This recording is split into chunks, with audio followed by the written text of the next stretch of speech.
قال الله تعالى في كلامه المجيد: أعوذ بالله من الشيطان الرجيم وعاشروهن بالمعروف فإن كرهتموهن فعسى أن تكرهوا شيئا ويجعل الله فيه خيرا كثيرا।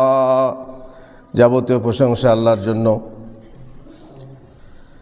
দরুদ ও সালাম বর্ষিত হোক বিশ্বনবী মুহাম্মদুর রাসূলুল্লাহ সাল্লাল্লাহু আলাইহি ওয়াসাল্লামের উপর, যিনি আমাদের সর্ববিষয়ের আদর্শ। আল্লাহ বলেছেন, লাকাদ কানা লাকুম ফি রাসূলিল্লাহি উসওয়াতুন হাসানা। তোমাদের জন্য রাসূলুল্লাহ সাল্লাল্লাহু আলাইহি সাল্লামের জীবনে রয়েছে উত্তম নমুনা। তিনি আমাদের সর্বনীতিতে নমুনা, তিনি আমাদের সমাজনীতিতে, তিনি আমাদের সংসার নীতিতে। রাজার আসন থেকে নিয়ে স্ত্রীর বিছানা পর্যন্ত সমস্ত রকমের কার্যকর্মে তারই মাঝে আমরা নমুনা গ্রহণ করব এবং আদর্শ হিসাবে তাকেই মানব। সংসার জীবনে স্ত্রীর সাথে সৎভাবে বাস করা স্বামীর জন্য ওয়াজিব। আজকের খুতবা তাদের জন্য যাদের স্বামী স্ত্রীর আসলে একটা সম্পর্ক মাত্র, শুধুমাত্র আদেশ নিষেধ, শুধুমাত্র হুকুমদারি নজরদারি, শুধুমাত্র যে কিল মারবার গোসাই, সব সময় ভুল ধরে, ভালো কাজের প্রশংসা করে না, ভালো কাজের শুকরিয়া আদায় করে না, কিন্তু ভুল কাজের ভুল ধরে তাকে শাসন করে অথবা তাকে কষ্ট দেয়। যদি কোনো মহিলা, যদি কোনো স্ত্রীর দু একটি গুণ অপছন্দ হয় কোনো স্বামীর, সদাচার ও সদ্ব্যবহার বন্ধ করা মোটেই উচিত না। কোনো একটা ভুল যদি হয়ে যায়, জানতে অথবা অজান্তে ভুল ক্রমে যদি কিছু অন্যায় করে ফেলে, তাহলে খবরদার স্ত্রীর সাথে দুর্ব্যবহার করো না। চট করে তোমার সেই মধুর ব্যবহারটা তুমি বন্ধ করে দিও না, যেহেতু মহান আল্লাহ বলেছেন, তোমাকে বলেছেন ওয়া আশিরুহুন্না বিল মারুফ, তাদের সঙ্গে সৎভাবে বাস করো। ফাইন কারিহতুমুহুন্না, এবার যদি তাদেরকে কোনো কারণে ঘৃণা করো, ফাআসা আন তাকরাহু শাইআন ওয়া ইয়াজআল আল্লাহু ফীহি খায়রান কাসীরা, তাহলে এমনও হতে পারে যে আল্লাহ যাতে প্রভূত কল্যাণ রেখেছেন তোমরা তাকে ঘৃণা করছো। আর আল্লাহু ইয়ালামু ওয়া আনতুম লা তা'লামুন, আল্লাহ জানেন তোমরা জানো না। এই স্ত্রী, যে স্ত্রী তোমার জীবনে এসেছে, তোমাকে হয়তো কষ্ট দিচ্ছে, কোনো ভুলে তোমাকে কষ্ট দিচ্ছে, তুমি তাকে চাইছো জীবন থেকে সরিয়ে দিতে, কিন্তু হতে পারে তুমি জানো না তারই মাঝে প্রভূত কল্যাণ রয়েছে, সেটা আল্লাহ জানেন, তোমরা জানো না। আল্লাহু ইয়ালামু ওয়া আনতুম লা তা'লামুন। আর মহানবী সাল্লাল্লাহু আলাইহি ওয়াসাল্লাম বলেছেন, লা ইয়াফরুক মুমিনুন মুমিনা ইন কারিহা মিনহা খুলুকান রাদিয়া মিনহা আখার। কোনো ইমানদার পুরুষ যেন কোনো ইমানদার নারী বা স্ত্রীকে ঘৃণা না করে। যদি সে তার একটি আচরণে অসন্তুষ্ট হয়, তবে অন্য আচরণে সে সন্তুষ্ট হবে।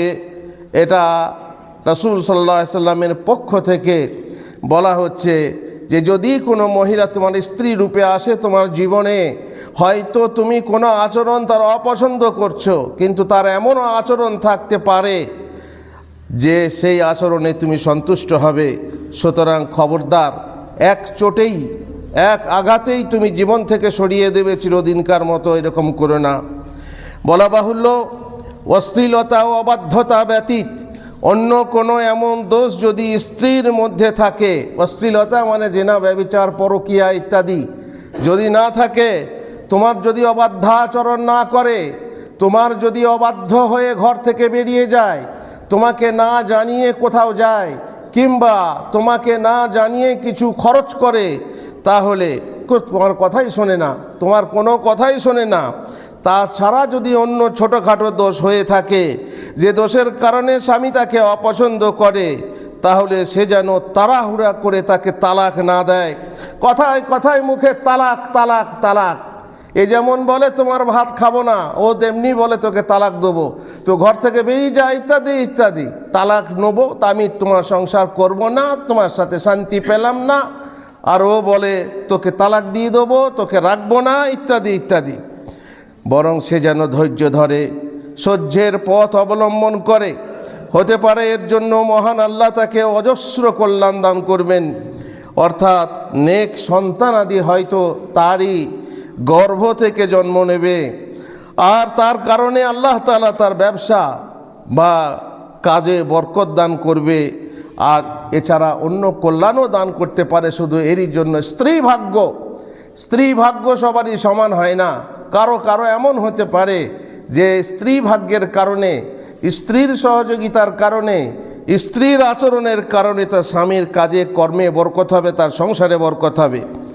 স্ত্রীর অধিকার স্বামীর অনাবিল ভালোবাসা পাওয়া। প্রেমের আকাশে চন্দ্র হয়ে উদিত হলে সূর্য হয়ে তাতে আলো বিকীর্ণ করা। স্ত্রী হবে চন্দ্র এবং স্বামী হবে সূর্য। স্ত্রীকে প্রেমময় সুরে ডাকা, স্বরে ডাকা, নামে ডাকা, মধুময় নামে ডাকা, ভালোবাসা দিয়ে তার মনকে আকৃষ্ট করা। কেবল কর্তৃত্ব দেখিয়ে নয়, কেবল দাঁত ধমক দিয়েই নয়, কেবল লাল চক্ষু দিয়েই নয়, বরং আদর দিয়েও অধরাকে ধরা যায়। স্ত্রীর প্রয়োজনে বৈধ বিষয়ে কোথাও যেতে, মায়ের বাড়ি যেতে অনুমতি দেবে স্বামী।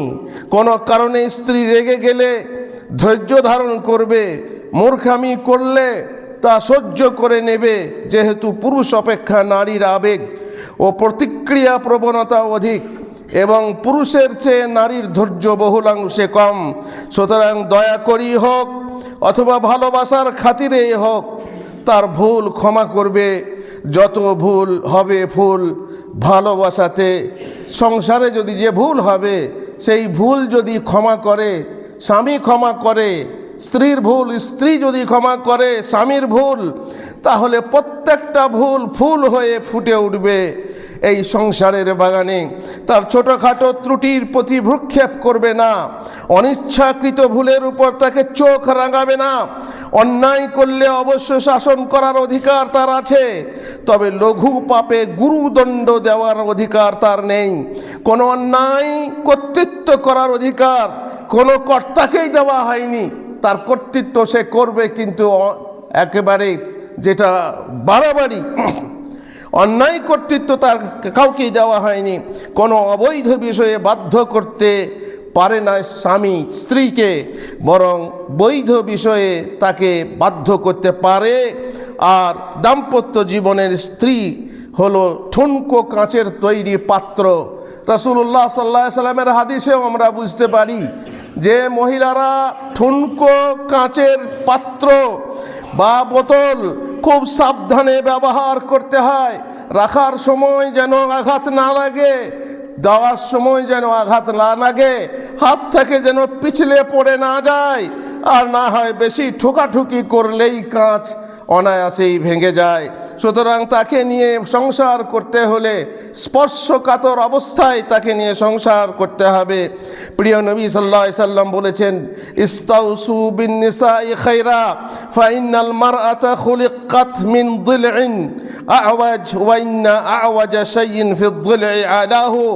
রাসূলুল্লাহ সাল্লাল্লাহু আলাইহি সাল্লাম মহিলাদেরকে টেরা হাড়ে তৈরি বলেছেন, আর সেটা আসলে বাস্তবেই টেরা হাড়ে তৈরি, আর না হয় তার প্রকৃতিতে টেরামি আছে, তার জন্য বলেছেন তোমরা নারীদের জন্য হিতাকাঙ্ক্ষী হও, শুভাকাঙ্ক্ষী হও, কারণ নারী জাতি বঙ্কিম পঞ্জরাস্থি থেকে সৃষ্ট, আর তার উপরের অংশ বেশি টেরা। সুতরাং তাদের প্রকৃতিই বঙ্কিম ও টেরা হবে, এটাই হচ্ছে স্বাভাবিক, এটাই হচ্ছে প্রকৃতি। অতএব তুমি সোজা করতে গেলে হয়তো তা ভেঙেই ফেলবে। তুমি যদি চাও তোমার বউ সোজা হয়ে সব সময় থাকুক, সোজা হয়ে থাকবে না। যার প্রকৃতিতে টেরামি আছে সে টেরামি করবে, আর টেরামি অবস্থাতেই তাকে সোজা করে সংসার করতে হবে। তুমি একেবারে সোজা করতে চাইলে তুমি তাকে ভেঙে ফেলবে। যেমন বাঁকা হাড়কে যদি সোজা করতে যাও তাহলে এটা কঞ্চি নয় যে আগুনের তাপ দিয়ে সোজা করবে, এটা একটা হাড়, সেই হাড় কোনোদিন সোজা হবে না। সোজা করতে গেলেই তুমি ভেঙে ফেলবে, আর তার ভেঙে ফেলাটা হচ্ছে তালাক দিতে হবে, তালাক দিয়ে ফেলবে। নিজের অবস্থায় উপেক্ষা করলে বাঁকা থেকেই যাবে না।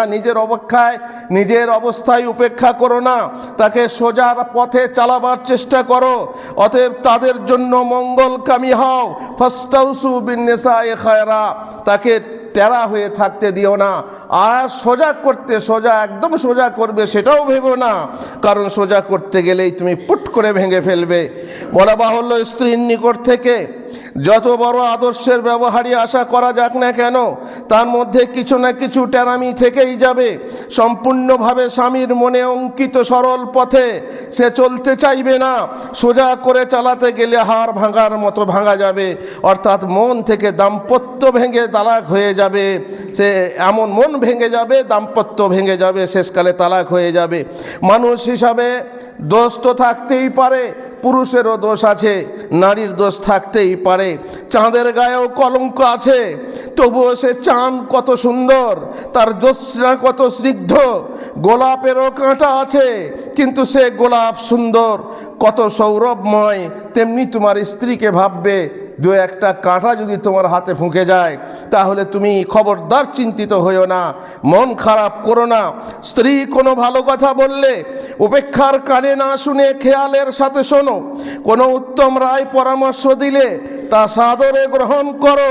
আর এটাই হচ্ছে সৎভাবে বাস করার শামিল, যেটা আপনারা প্রথম আয়াতেই শুনলেন, ওয়া আশিরুহুন্না বিল মারুফ। তাদের সঙ্গে সৎভাবে বাস করো, যেমন তার সাথে হাসি তামাশা করো। সব সময় পৌরুষ মিজাজ, বদমিজাজ রেখে তার সঙ্গে কোনো সময় তার সাথে বৈধ খেলা করো, শরীর চর্চা করো, ব্যায়াম আদি করো ইত্যাদি স্বামীর কর্তব্য। প্রিয় নবী সাল্লাল্লাহু আলাইহি ওয়াসাল্লাম স্ত্রী আয়েশার সাথে কখনো কখনো দৌড় প্রতিযোগিতা করেছেন লোকান্তরে। একবার হেরেছিলেন আর একবার আয়েশার সাথে জিতেছিলেন। তারা দৌড় প্রতিযোগিতা করতেন শুধু স্ত্রীকে খুশি রাখার জন্য। এইভাবে স্ত্রীকে কোনো বৈধ খেলা দেখতে সুযোগ দেওয়া দূষণীয় নয়। বৈধ খেলা দেখতে, অবৈধ খেলা নয়, আর অবৈধ ফ্রি মিক্সিংয়ে নয়, অবাধ মেলামেশাতে নয়। যেহেতু এ হলো সৎভাবে বাস করা, তবে সব কিছু একান্ত নির্জনে পর্দা সীমার ভিতরে। মা আয়েশা রাদিয়াল্লাহু তাআলা আনহা বলেন, হাবশী বর্ষা বল্লভ নিয়ে মসজিদে খেলা করছিল। রাসূলুল্লাহ সাল্লাল্লাহু আলাইহি ওয়াসাল্লাম তখন জিজ্ঞাসা করলেন, ওহে হুমায়রা। আল্লাহ রাসূল আয়েশাকে হুমায়রা বলে ডাকতেন। যেমন আমাদের অনেকে আছেন যারা স্ত্রীকে নিজস্ব দেওয়া নাম দিয়ে একটা সুন্দর মিষ্টি নাম দিয়ে ডাকেন।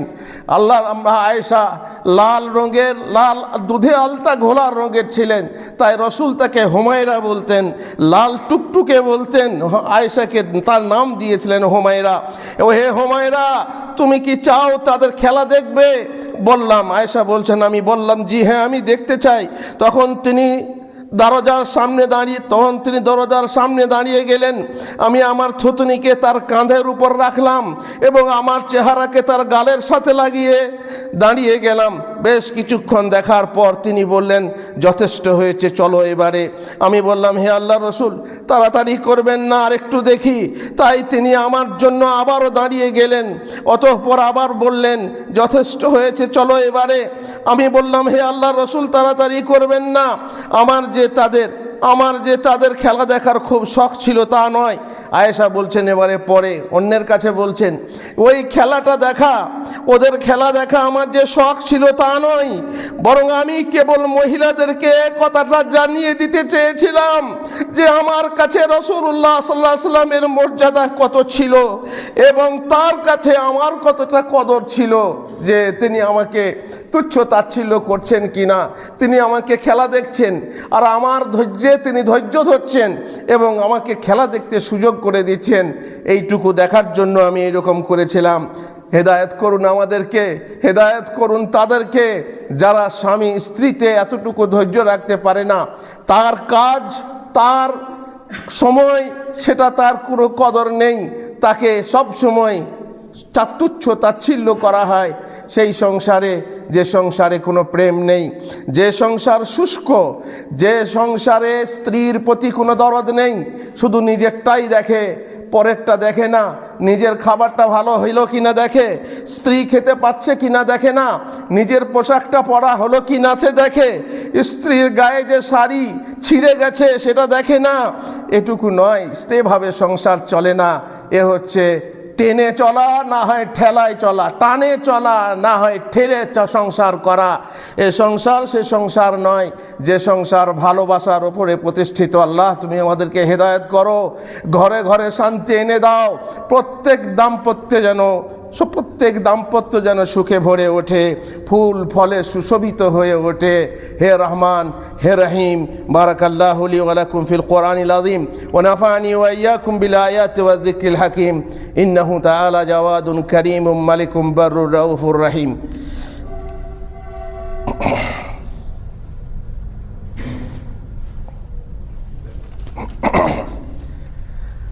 আলহামদুলিল্লাহ ওয়াসসালাতু ওয়াসসালামু আলা রাসূলিল্লাহ ওয়া আলা আলিহি ওয়া সাহবিহি আজমাইন। বলছিলাম, স্বামী স্ত্রীর দাম্পত্য জীবনের সুখের সংসার, সে সংসার হয়তো অনেকের স্বপ্ন, সবাই পায় না। যার ভাগ্য ভালো সেই পেতে পারে। বাকি বহু সংসার কোনো রকম চলছে, টানে না হয় ঠেলায়, এটাই বেশিরভাগ। না হয় অধিকাংশ সংসার হচ্ছে তাসের ঘর, সামান্য টাচ করলেই হুড়মুড়িয়ে পড়ে যায়, নতুবা শীষমহল, একটা পাথর মারলেই ভেঙে যায়, ফেটে যায়। প্রেমের পরশ দিয়ে স্বামী স্ত্রীর মন জয় করবে। ভালো স্বামী হলে ভালো স্ত্রীকে সে আদর করবে, মন মাথানো কথা বলে স্ত্রীর সাথে হাসি মজাক করবে। বর্ণিত আছে যে একদা আলী রাদিয়াল্লাহু তাআলা আনহু তার স্ত্রী ফাতেমা রাদিয়াল্লাহু আনহার কাছে গেলেন। যখন তিনি দাঁতন করছিলেন তা দেখে তিনি হাসির ছলে একটি কবিতা পড়লেন। খাতাবতু ইয়া হুযিতা ইয়াউদাল আরাকি বিসাগরিহা আমা খিফতা ইয়াউদাল আরাকি আরাকা লাউ কুনতা মিন আহলিল কিতালি কাতালতুকা মা ফাজা মিন্নি মা সিওয়াকু সিওয়াকা। অর্থাৎ, ও হে পিল্লু গাছের শিকড়, ও হে আরাক গাছের শিকড়, যে শিকড় দিয়ে দাঁত মাজা হয়, তুমি তার মুখ বিবর পেয়ে সৌভাগ্য লাভ করেছ। আমার স্ত্রীর ঠোঁটে তুমি মুখ দিয়েছ, বা তুমি তার ঘেঁষায় আছো। তোমার কি ভয় হলো না যে পিল্লু, হে পিল্লুর শিকড়, কি ব্যাপার তোমার?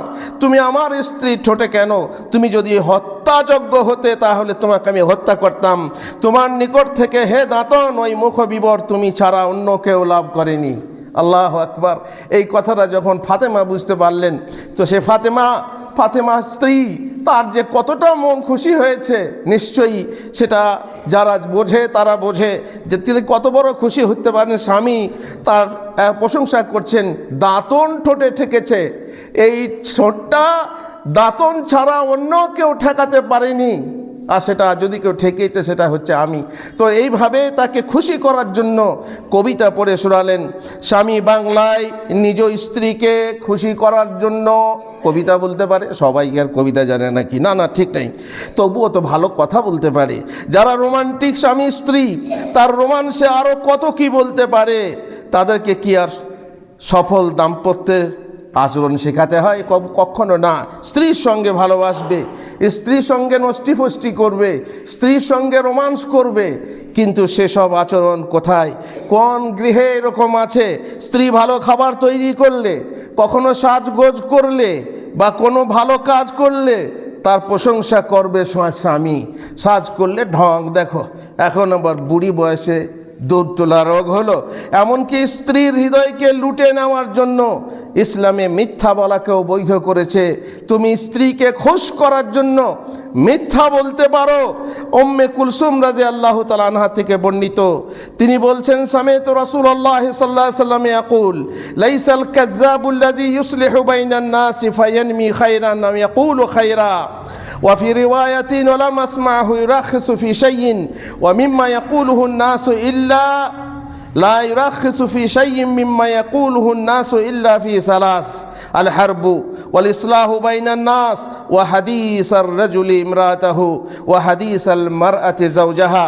তবে বলেছেন যে মাত্র সে মিথ্যাবাদী নয় যে মানুষের মাঝে সন্ধি স্থাপন করে, আর সে মিথ্যাবাদী নয় যে যুদ্ধে মিথ্যা কথা বলে, সে মিথ্যাবাদী নয় যে স্ত্রীর সঙ্গে মিথ্যা বলে এবং স্ত্রী স্বামীর সঙ্গে মিথ্যা বলে খুশ করার জন্য, ভালোবাসা বৃদ্ধি করার জন্য, ধোঁকা দেওয়ার জন্য নয়।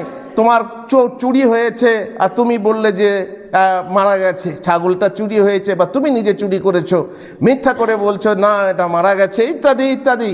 যেমন মিথ্যা বলা পরিচিত আমাদের কাছে, সে মিথ্যা নয়, বরং স্ত্রীকে খুশি করার জন্য।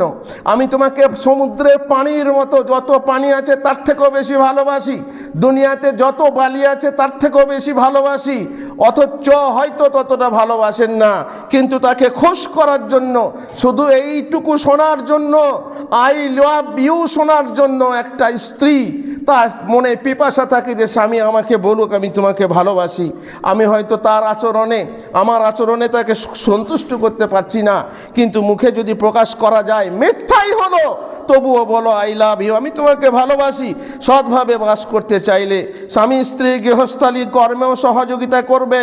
স্ত্রীর কর্মে কোনো কোনো কাজে যার মধ্যে পৌরুষ আছে তা পৌরুষ রেখে সে গৃহস্থালী কাজে সহযোগিতা করবে, অথবা যে স্ত্রী যে কাজটা নিজের সেটা স্ত্রীকে করতে হয় সেই স্ত্রীকে না করতে দিয়ে নিজে করবে। তাহলে এতেও স্ত্রীর মন পাওয়া যায়, এতে স্ত্রীর মন স্বামীর প্রতি শ্রদ্ধা ও প্রেমে আরও পরিপূর্ণ হয়ে ওঠে। প্রিয় নবী সাল্লাল্লাহু আলাইহি ওয়াসাল্লাম, যিনি দুই জাহানের বাদশা, দুই জাহানের বাদশা মানে দুই জাহানের সর্দার, দুই জাহানের সর্দার, তিনিও সংসারের কাজ করতেন। তার মানে এই নয় বাটনা বেটে দিতেন, কোট না কুটে দিতেন, যেমন অনেক বক্তারা বক্তৃতা করে থাকে। আল্লাহর নবীর ঘরে দাসী ছিল, আল্লাহর নবীর ঘরে দাস ছিল, তাদের কাজের লোক ছিল, কিন্তু তিনি বাটনা বেটে দিতেন, কোট না কুটে দিতেন। বলি সাহেব এ কোথা থেকে বলছেন? এটা আল্লাহ রসুল সংসারের কাজে সহযোগিতা করতেন, মানে এই নয় যে তিনি বাটনা বেটে দিতেন, থালা হাঁড়ি মেজে দিতেন। এত মানে কি বলবো আর তাদেরকে, আল্লাহর নবী সাল্লাল্লাহু আলাইহি ওয়াসাল্লামকে এই পর্যায়ে নামিয়ে নিয়ে যাওয়া। বক্তা সাহেব এটা তোমার জন্য ঠিক নয়। তার যে একটা মর্যাদা ছিল, তার মর্যাদা রেখে হাদিসের ব্যাখ্যা করো। যদি হাদিসে এরকম থাকতো তাহলে বলতে, হাদিসে যেটা আছে যে তার কাজ, নিজের কাজ যেটা স্ত্রীর করে দেওয়ার কথা তিনি নিজে নিজে করতেন, তার তফসির শোনো। কানে ইয়াকুনু ফি মেহনাতে আহলিহি তানি খিদমাত আহলিহি ফাইজা হাজারাতিস সালাতু খারাজা ইলা সালাত। তিনি স্ত্রীদের কাজে, সংসারের কাজে সহযোগিতা করতেন। অতঃপর নামাজের সময় হলেই মসজিদে রওনা দিতেন। তিনি অন্যান্য মানুষের মতো একজন মানুষ ছিলেন। তিনি স্বহস্তে কাপড় পরিষ্কার করতেন, পোকা ইত্যাদি হতে পরিষ্কার করতেন। তিনি বকরির দুধ দোয়াতেন এবং নিজের খিদমত নিজেই করতেন। যার স্বামী যেমন স্ত্রীকে আর কি বলে নিজের কাপড় পরিষ্কার করতেন, আর তিনি বাড়িতে এমন কাজ করতেন যে কাজ পুরুষরা করে, নিজের জুতো পরিষ্কার করতেন ইত্যাদি ইত্যাদি। সেই সমস্ত কাজ করে স্ত্রীর কাজকে হালকা করতেন। এইসব হচ্ছে সংসারের কাজ, যাতে স্ত্রীকে সহযোগিতা করা দরকার। স্বামী যেমন স্ত্রীকে সুন্দরী দেখতে পছন্দ করে, তেমনি স্ত্রীও স্বামীকে সুন্দর ও সুসজ্জিত দেখতে ভালোবাসে। এটাই হলো মানুষের প্রকৃতি। সুতরাং স্বামীর উচিত স্ত্রীকে খুশ করার জন্য সাজগোজ করা, যাতে তারও নজর অন্য পুরুষের বা অন্য স্বামীর দিকে, পরিচ্ছন্ন আত্মীয়র দিকে, কোনো দেওর চাচাতো দেওরের প্রতি না পড়ে, আকৃষ্ট না হয়। ইবনে আব্বাস রাদিয়াল্লাহু তাআলা আনহু বলেছেন, আমি আমার স্ত্রীর জন্য সাজসজ্জা করি যেমন সে আমার জন্য সাজসজ্জা করে। খলিফা ওমর রাদিয়াল্লাহু তাআলা থেকে বর্ণিত, তোমরা তোমাদের স্ত্রীর জন্য সাজসজ্জা করো, আল্লাহর কসম লেল খেবড়া হয়ে থেকো না। স্ত্রীর কাছে যাবে, তুমি চাই চাইবে সে ভালো হয়ে থাক, আর তুমি কালিঝুলি মেখে থাকলে তুমি তাকে পছন্দ করবে না। অবশ্য অনেক স্ত্রী আছে সাজতে চায় না, আর অনেক স্বামী আছে যে স্ত্রী সাজুক কিন্তু সে গোলাপ ফুল হোক আর আমি হই কাঁটা, এরকম না, তুমিও সাজসজ্জা করো। ওমর বলছেন আল্লাহর কসম, তোমরা যেমন তোমাদের স্ত্রীগণের সাজসজ্জা পছন্দ করো, অনুরূপ তারাও তোমাদের সাজসজ্জা পছন্দ করে। স্ত্রীর এঁটো খাওয়া অনেক স্বামীর নিকট অপছন্দনীয়, কিন্তু শরীয়তে তা স্বীকৃত। রসুল পান পাত্রের ঠিক সেই জায়গায় মুখ রেখে পানি পান করতেন যে স্থানে মা আয়েশা রাদিয়াল্লাহু তাআলা আনহা মুখ লাগিয়ে পূর্বে পান করতেন। যে হাড় থেকে মা আয়েশা গোশত ছাড়িয়ে খেয়েছেন সেই হাড়ের সেই জায়গাতে মুখ লাগিয়ে রাসূলুল্লাহ সাল্লাল্লাহু আলাইহি ওয়াসাল্লাম গোশত খেতেন।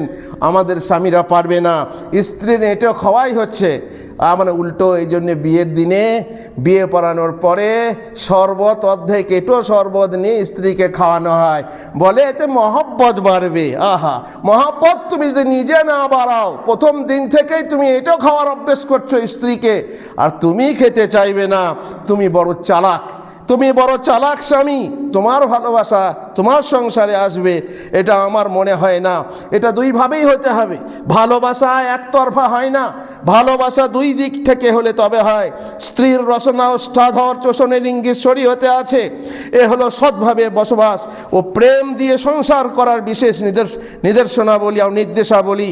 অনুরূপ স্ত্রীকে বিভিন্ন উপলক্ষে যেমন ঈদ, কোরবানি ইত্যাদিতে ছোটোখাটো উপহার দেওয়া ও সৎভাবে বাস করার পর্যায়ভুক্ত। এতেও স্ত্রীর হৃদয় চিরবন্দী হয়ে স্বামীর হৃদয়ে কারাগারে তো থাকবে। তোমার কিছু দেব বলে চাই যে আমার মন, নাই বা তোমার থাকলো প্রয়োজন, স্ত্রী সব আছে, আপনি তাকে সব দিয়েছেন, তবু একটা অতিরিক্ত জিনিস দিয়ে আপনি যদি ঈদের দিনে তাকে খুশ করতে পারেন, বিশেষ করে কোনো বিয়ের সময় যদি তাকে অতিরিক্ত দিয়ে খুশ করেন, তাহলে নিশ্চয়ই সে খুশ হবে। তোমায় কিছু তোমার কিছু দেব বলে চাই যে আমার মন, নাই বা তোমার থাকলো প্রয়োজন, তোমার প্রয়োজন না থাকলো যদি দেওয়া হয় তাহলে নিশ্চয়ই তুমি খুশ হবে। মোট কথা, স্ত্রীর সাথে বাস তো প্রেমিকার সাথে বাস, সর্বতোভাবে তাকে খুশ রাখা মানুষের প্রকৃতির স্বভাব। যে প্রেমিককে কষ্ট দেওয়া কোনো মুসলিম কোনো মানুষের বরং কোনো পশুরও কাজ নয়।